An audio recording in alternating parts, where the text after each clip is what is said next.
Helo, a chroeso i'r fideo byr hwn am hawliau dynol yng Nghymru. Mae gen i'n 3 siaradwr i chi. Bydd yr athro Emyr Lewis yn siarad am darddiad a cysyniad y hawliau dynol, a bydd yn cyfeirio at Gyngor Ewrop a'r Cenhedloedd Unedig.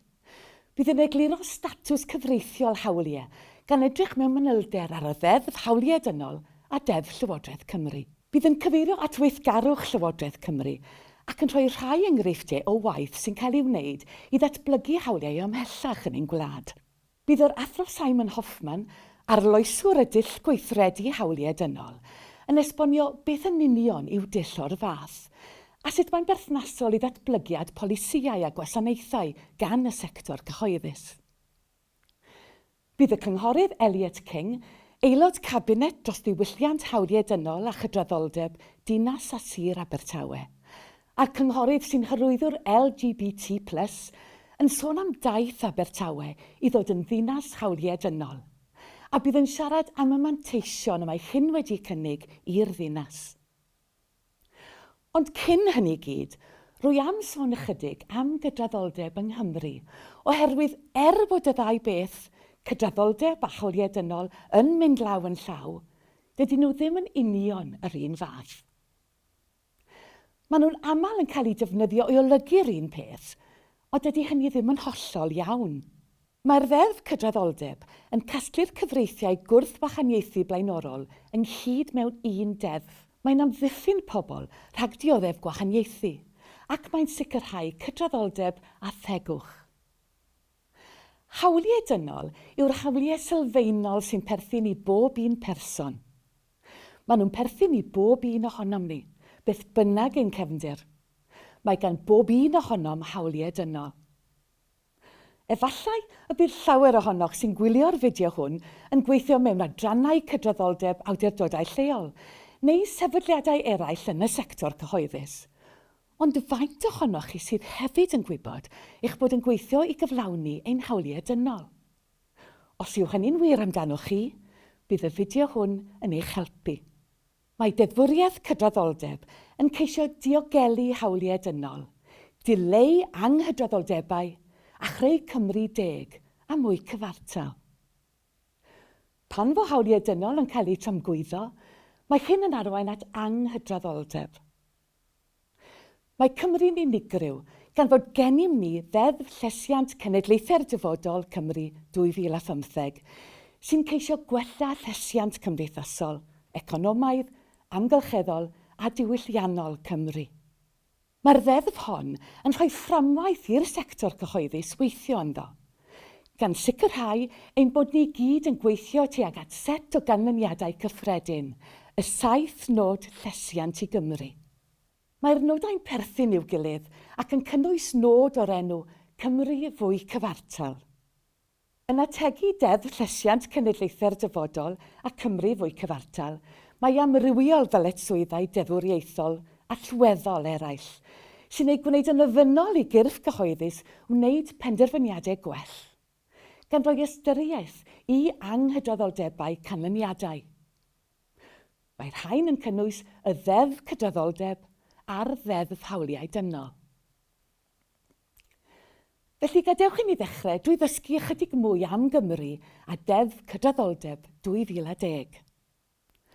Mae'r ddeddf cydraddoldeb yn ei gwneud hi'n anghyfreithlon yn erbyn y gyfraith, gwahaniaethu yn erbyn pobl oherwydd nodwedd benodol.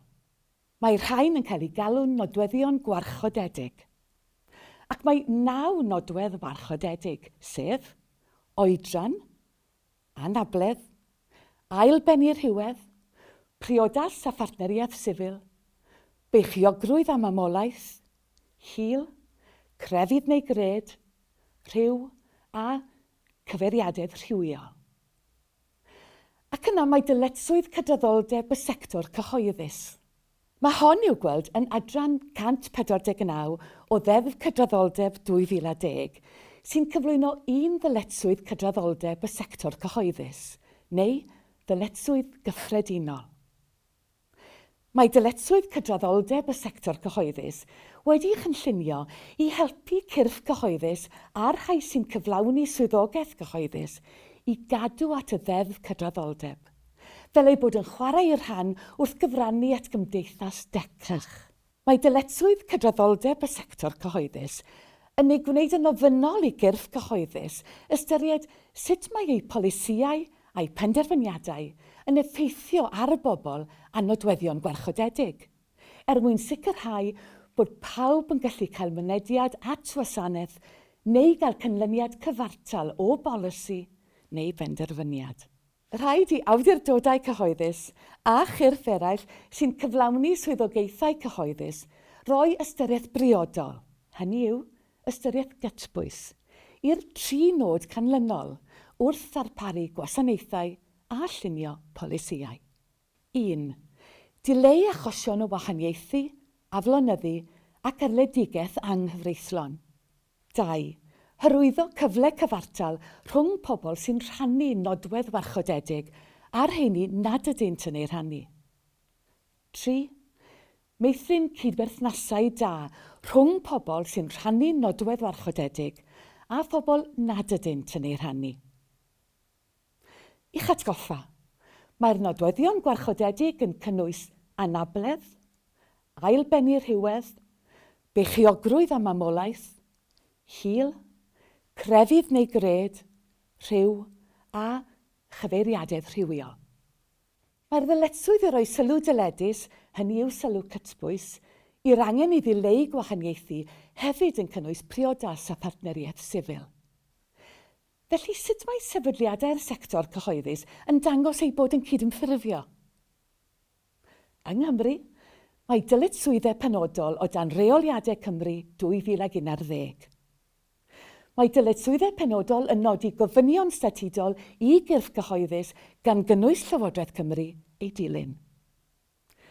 Mae'r gofynion hyn yn dangos bod corff cyhoeddus yn rhoi sylw dyledus i 3 nod dyletswydd cydraddoldeb y sector cyhoeddus, fel y trafodwyd yn flaenorol. Mae'r gofynion hyn yn cynnwys pennu amcanion cydraddoldeb a chamau i gyflawni'r amcanion hynny. Cynnal sgyrsiau a thrafodaethau, cwblhau asesiadau o'r effaith ar gydraddoldeb, casglu gwybodaeth am gydraddoldeb, gwybodaeth am gyflogaeth, gwahaniaethau cyflog, hyfforddi staff, caffael a cyhoeddi adroddiadau blynyddol.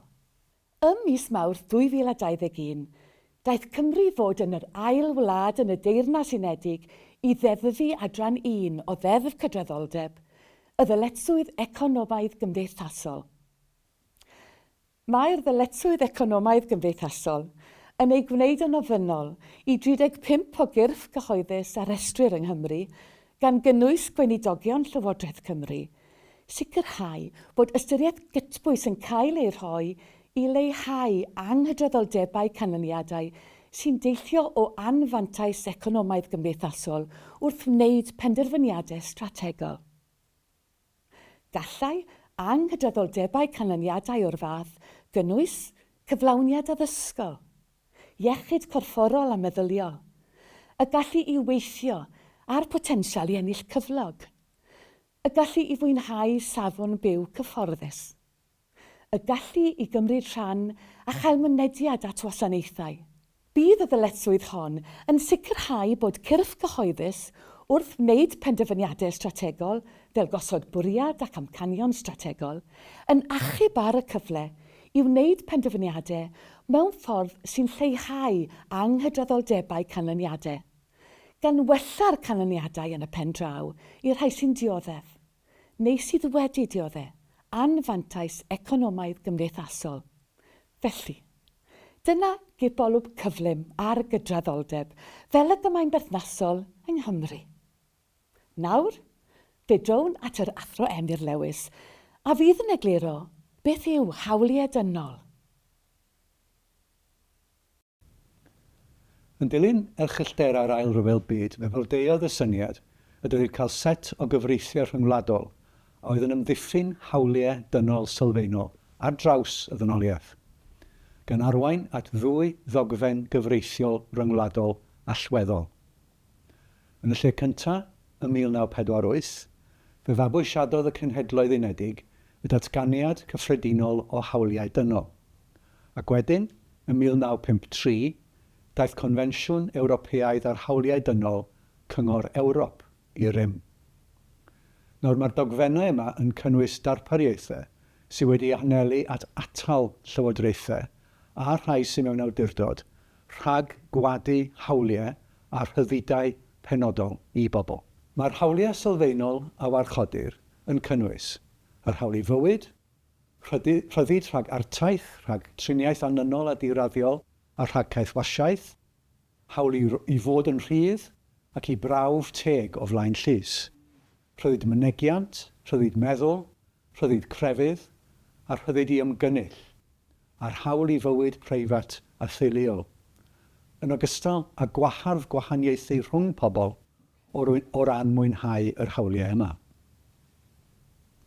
Yn ogystal â'r ddwy ddogfen gyfreithiol allweddol y sonias amdanyn nhw, mae'r Cenhedloedd Unedig a Chyngor Ewrop wedi creu llawer o offerynnau cyfreithiol, dogfennau cyfreithiol rhyngwladol eraill, sy'n diogelu hawliau penodol. Er enghraifft, Confensiwn y Cenhedloedd Unedig ar hawliau'r plentyn, cyfamod rhyngwladol hawliau sifil a gwleidyddol, y Confensiwn ar hawliau pobl ac anabledd, a'r cyfamod rhyngwladol ar ddileu pob math o wahaniaethu hiliol.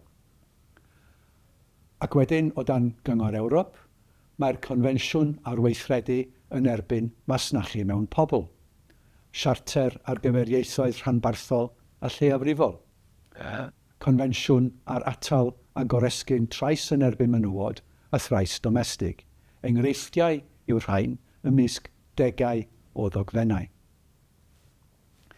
Mae'n ofynol, mae'n hanfodol i wladwriaethau sy'n aelodau o'r Cenhedloedd Unedig a Chyngor Ewrop weithredu y cyfreithiau yma. Felly, yn achos Cymru, Llywodraeth y Deyrnas Gyfunol sy'n gorfod sicrhau nad yw'r cyfreithiau hyn yn cael eu torri. Mae yna gyrff monitro rhyngwladol annibynnol yn craffu a yw'r gwledydd yn gwneud hyn, ac maen nhw'n adrodd yn ôl ar eu canfyddiadau i'r Cenhedloedd Unedig ac i Gyngor Ewrop. Fel arfer, maen nhw hefyd yn gwneud argymhellion i wladwriaethau. Rhaid i wladwriaethau eu hunain ddarparu gwybodaeth i'r cyrff monitro. Mewn llawer o achosion, bydd Llywodraeth y Deyrnas Gyfunol yn garw ar Lywodraeth Cymru i gyflwyno gwybodaeth am yr hyn sy'n digwydd yng Nghymru.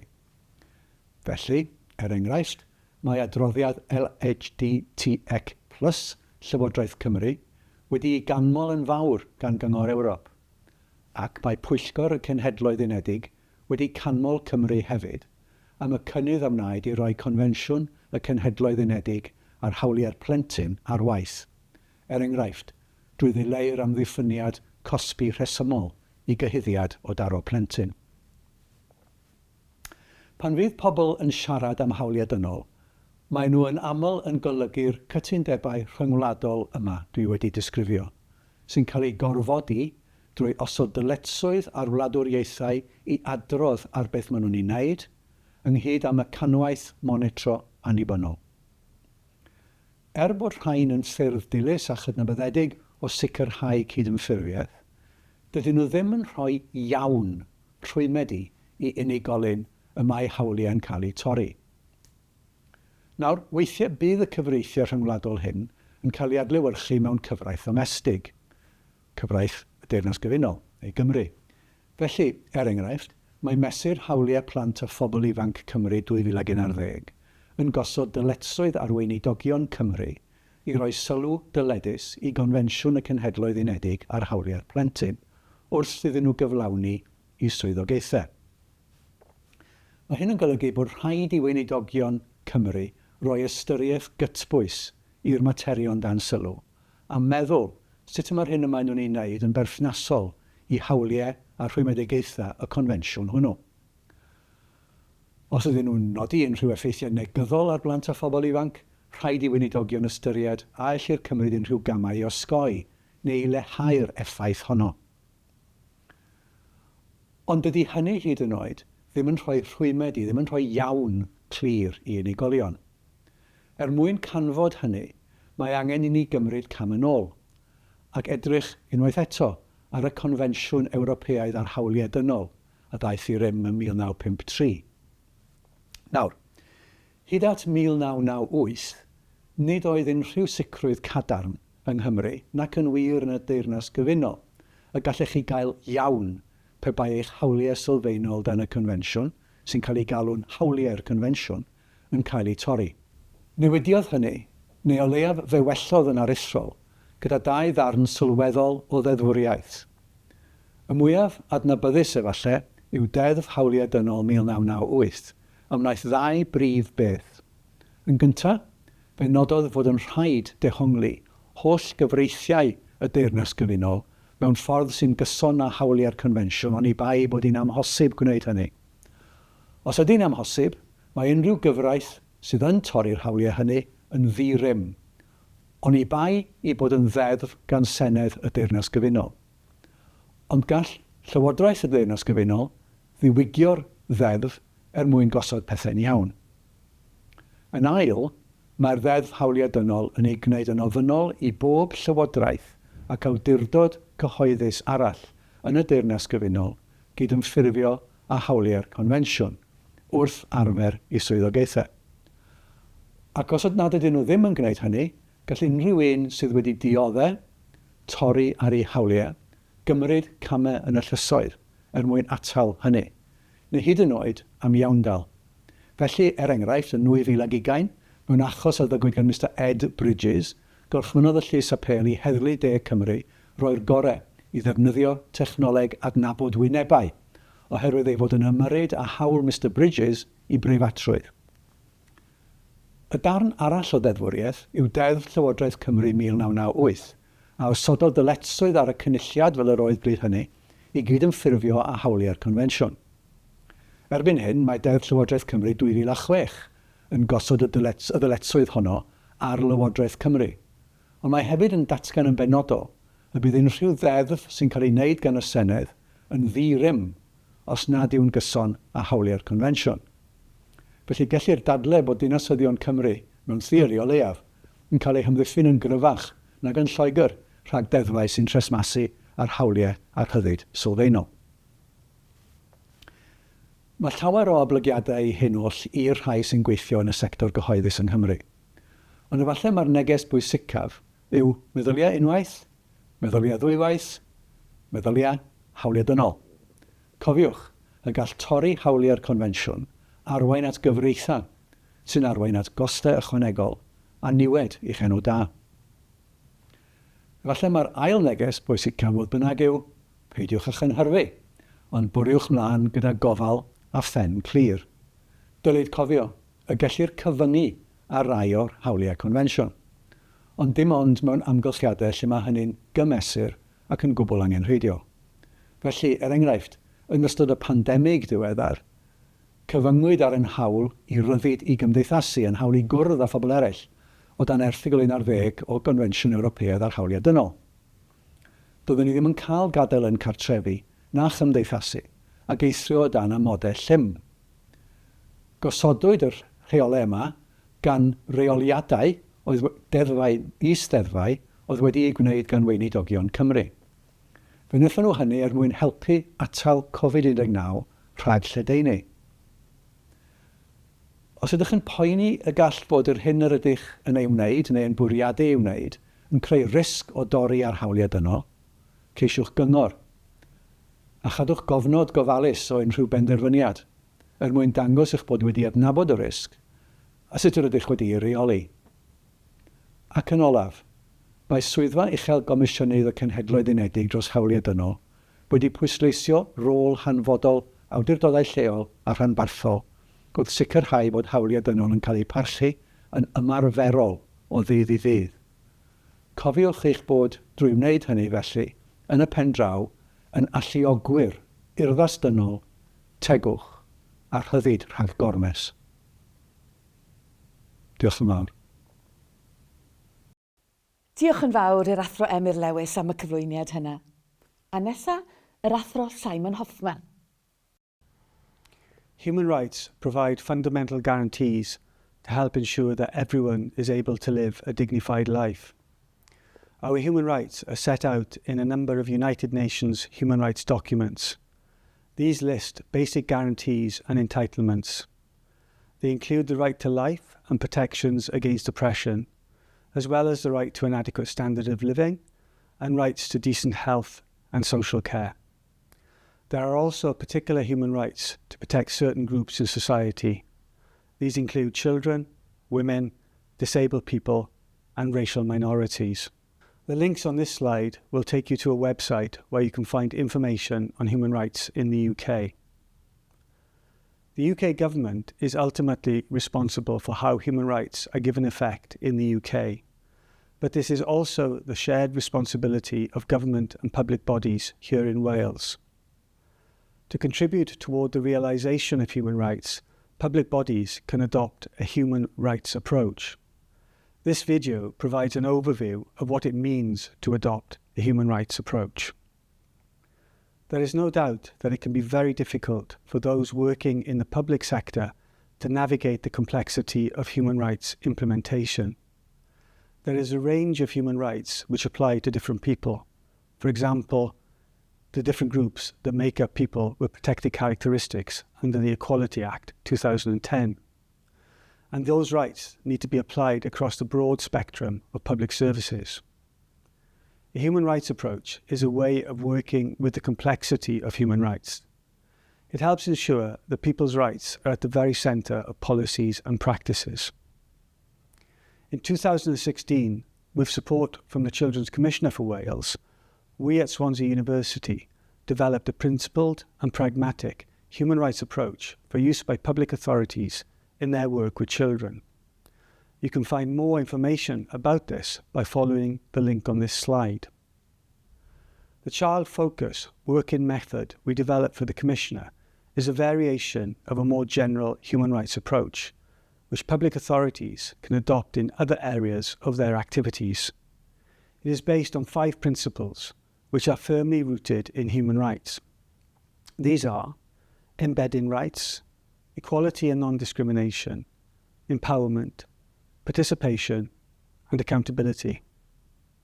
For practical purposes, a human rights approach can assist with developing priorities for planning and service delivery to meet local need, informing and guiding activities, including strategic planning and service delivery, to focus on the human rights of specific groups, especially disadvantaged groups, and establishing targets and indicators for policy, action, and outcomes.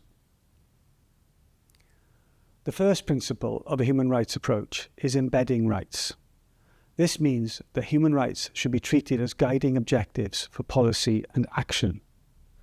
In practice, it means that those who work in the public sector should be fully aware of human rights which are relevant to their area of work. It also means that public bodies should seek out opportunities to promote human rights. The practices which might be adopted to embed human rights will depend on the services being provided and the role and the responsibility of those involved.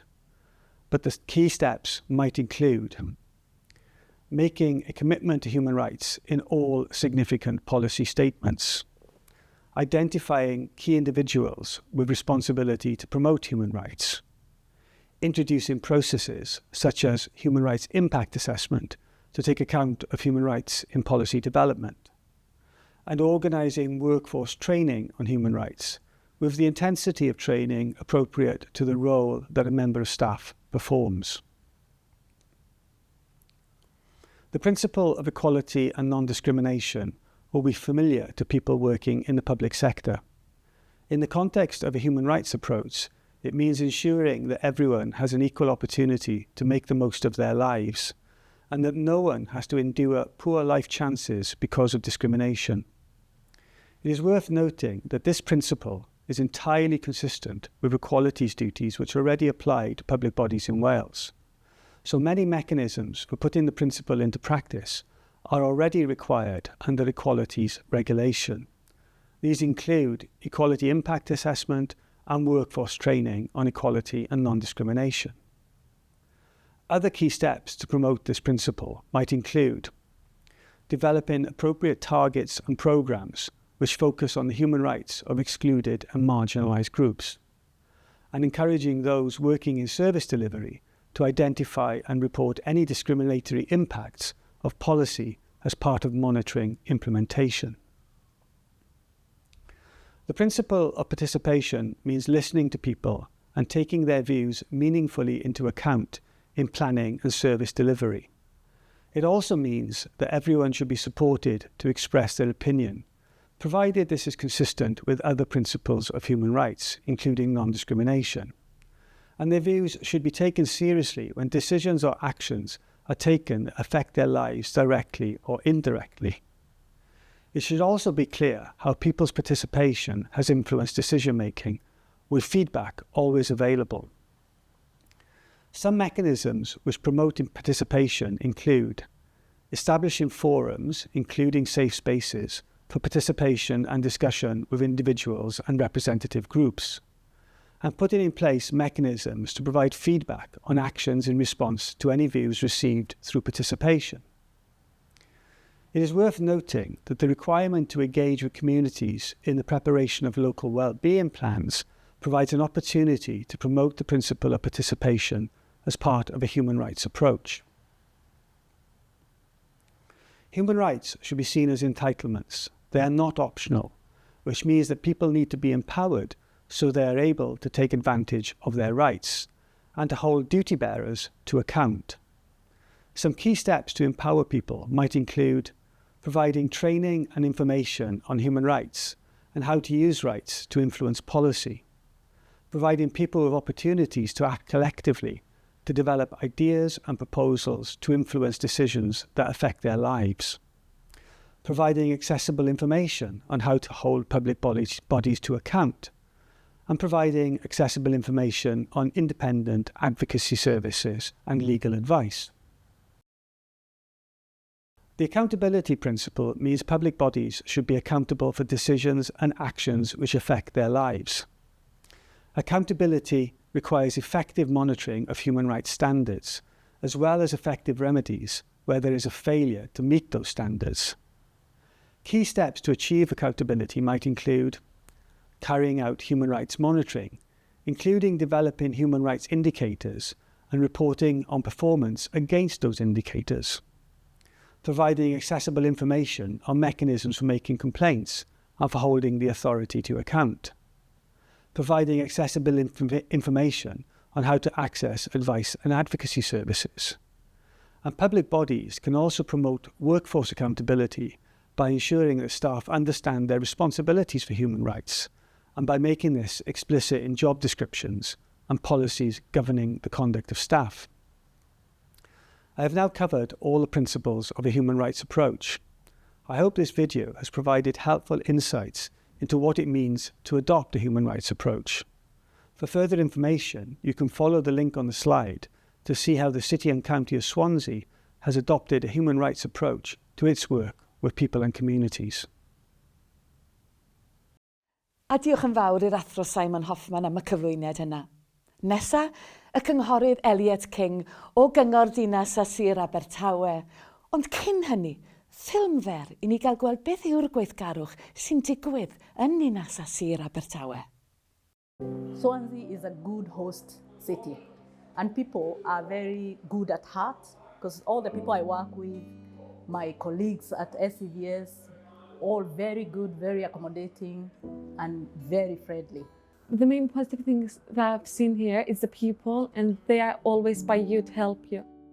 Briefly, I love Swansea. I think it will be our final destination. We don't have to move away. It's beautiful because of its people. Swansea has, I found really kind, lovely people in Swansea and in Wales, old Wales. I have to describe Swansea. I know a visitor would say beautiful Gower Peninsula, which is this beautiful. I would like to say first, beautiful people with a big heart, people with decency, people with human compassion. Look, the people he did for me, I didn't give them anything, but just to help you from what? Today I got it What's their advantage? Nothing. What they benefit? Nothing. What they gave something, they ask me money? No. They take some benefit for me? Nothing. But they just want you to be safe.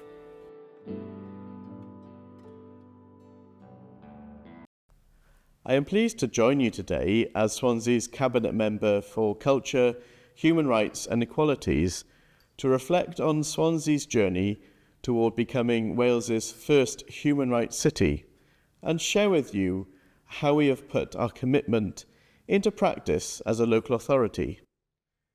The video you have just seen reminds us why we wanted to go further and become a human rights city. The first step we took was to appoint a dedicated officer to coordinate the work. We recognised that allocating specific resources was essential to ensuring our human rights city aim. In December 2021, Swansea Council and our Public Services Board partners publicly declared our ambition to become Wales's first human rights city, ensuring that Swansea becomes a city where human rights principles guide our governance, services, and communities. This journey has not been without its challenges. One significant obstacle we faced was the absence of a formal accreditation system for becoming a human rights city.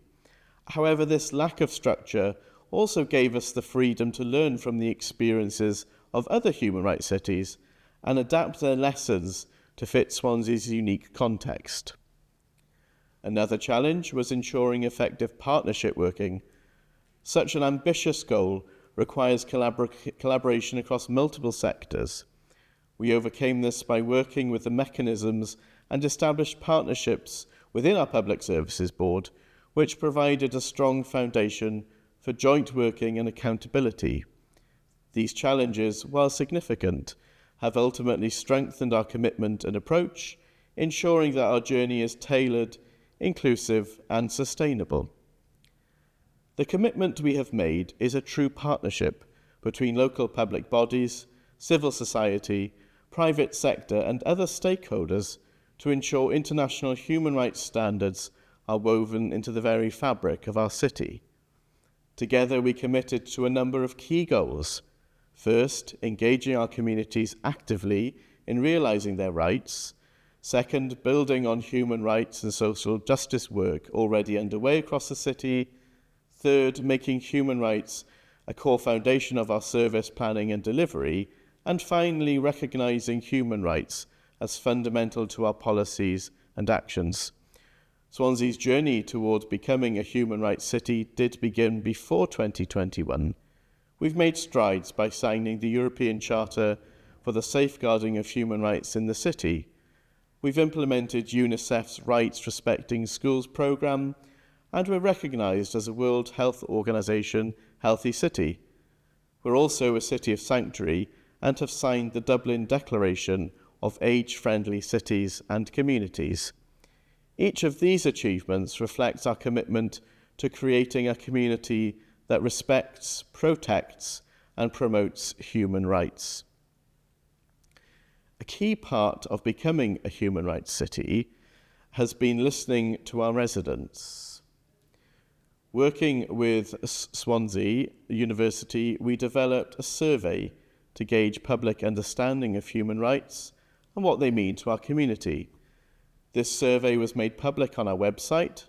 We visited our internal staff groups, established networks like Swansea's Ageing Well Network and Disability Networking Group, and forums like our LGBTQ+ forum, and held focus groups for children and young people and asylum seeker and refugees, amongst others.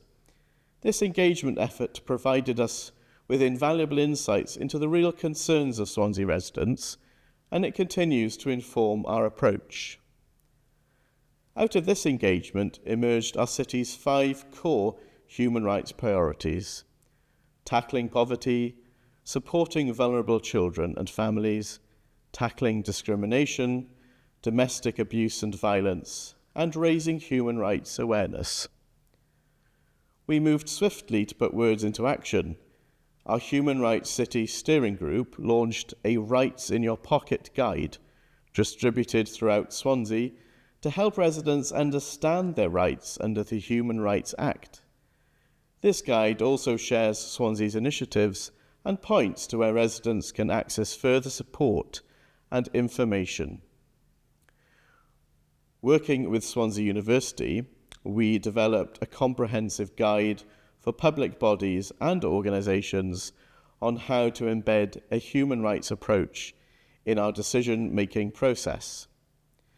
This guide includes Swansea-based case studies from the Public Services Board organisations, illustrating how human rights principles can be integrated into everyday operations. Additionally, we partnered with the British Institute of Human Rights to create a bespoke training package on human rights. Over 80 people, including cabinet members, councillors, senior managers and policy officers in Swansea Council and across our PSB partners, completed this training, equipping them with the knowledge to embed human rights into their work and organisations. In December 2022, after 18 months of preparation, we proudly declared Swansea a human rights city. This declaration committed Swansea Council and our PSB partners to embed a principled, rights-based approach across our work. The foundation for this principled approach draws from work pioneered by the Children's Commissioner for Wales and includes 5 core principles: participation, empowerment, embedding, accountability, and equality and non-discrimination. These principles were first adopted in 2014 for our Children and Young People's Rights Scheme and now applies citywide to guide our human rights work. Taking a human rights-based approach ensures that policies and services are designed with fairness, equality, and dignity at their core, by focusing on principles like participation, accountability, and non-discrimination. It helps identify and address the needs of all individuals, particularly those most vulnerable, leading to more inclusive and effective outcomes. In June 2022, we hosted an action plan engagement event, gathering diverse voices from across Swansea. Participants included individuals with lived experience, children and young people, business and third sector leaders, and more. This event allowed attendees to discuss their biggest concerns, generating ideas for actions under our Human Rights City priorities.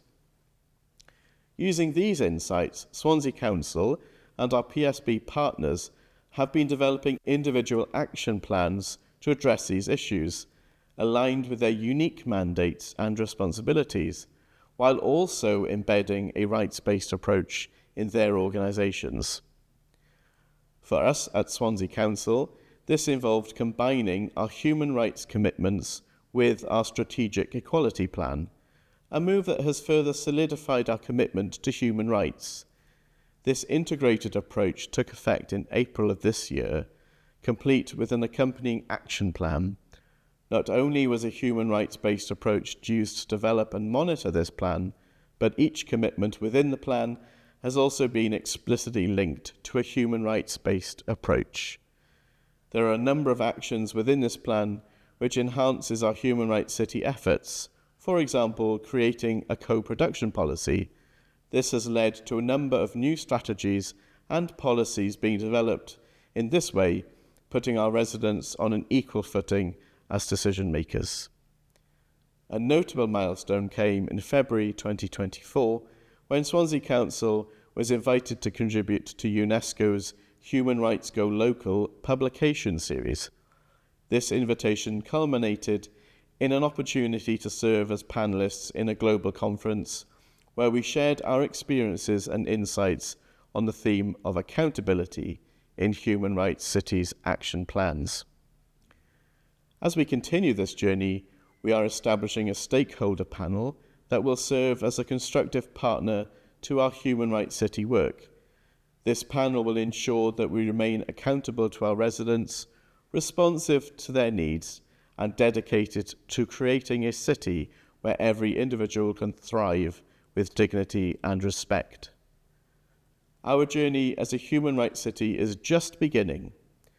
The work we've undertaken so far sets the stage for a future where human rights guide everything we do, from policy making to community engagement. This work belongs to all of us. Diolch yn fawr iawn i'r 3 siaradwr gwadd am y wybodaeth bwysig yna heddiw. A chofiwch ma'ch adborth chi yn bwysig i ni. Ewch ar y dudalen a'r event box, mae'r ffurflen werthuso ar honno i chi i'w llenwi. Gwnewch hynny a byddwn yn gwerthfawrogi hynny. Diolch yn fawr i chi am wylio a gwrando.